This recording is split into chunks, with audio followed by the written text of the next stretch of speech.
everybody. I am back from Salt Spring Island and I am back at Rhodes this week for my final week of the semester. How does time keep passing me by so quickly? Because that means that I only have 3 more months, which is 1 more semester until I am completely done my program.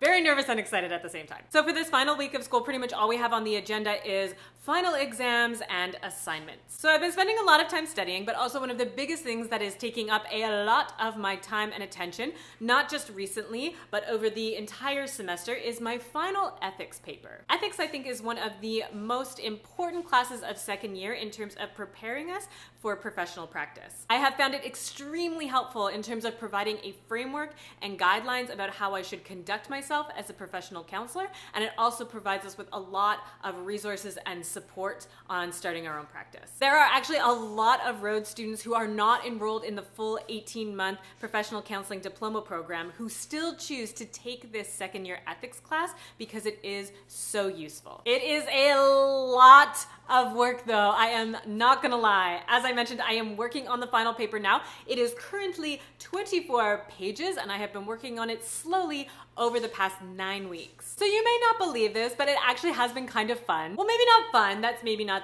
the right word, but as far as 24-page papers on ethical practice in professional counseling go, it has at least been very interesting. So we got this case study on a client, Mrs. S. And Mrs. S has got a lot on her plate, to say the least. She's recently been experiencing all of these symptoms that have been diagnosed, but then misdiagnosed, and so diagnosed again and medicated by emergency room doctors and by her general practitioner, but the symptoms don't seem to be getting any better. In fact, they seem to be getting even worse. So our job then is to use the information from the case study to create our own design on what we think is going on for Mrs. S. First, we have to use the DSM-5, which is the Diagnostic Statistical Manual for helping to diagnose mental health concerns, and decide for ourselves what we think is the most accurate diagnosis for what Mrs. S is experiencing. Then we also have to list and analyze all of these psychosocial issues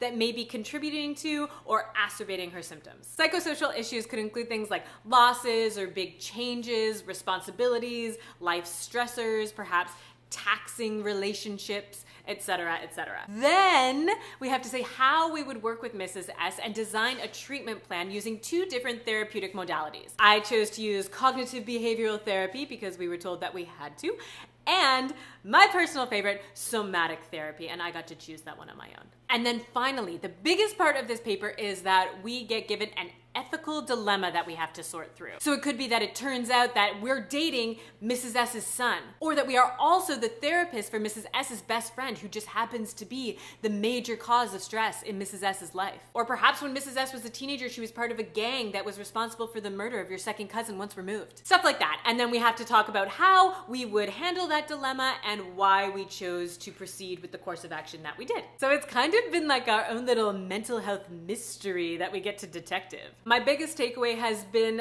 how prominent these psychosocial issues really are in causing and exacerbating the mental health symptoms. I think that often mental health can just be considered a chemical imbalance issue that needs pharmaceutical care. Whereas the reality more accurately is that these symptoms have been caused or worsened by life circumstances, whether present or past, that have influenced this individual's mental health. Like for Mrs. S, it seems like almost everything that she is dealing with is driven by her life circumstances. However, she herself thinks that everything that's happening to her is not a result of any particular life event. So that just adds a juicy layer of resistance for me as the therapist to have to deal with and work into my treatment plan. That is all I'm gonna say for now. If you want to find out what happens to Mrs. S, you are just going to have to come to Rhodes and take the second year ethics class. Thank you for tuning in, and I will see you next week.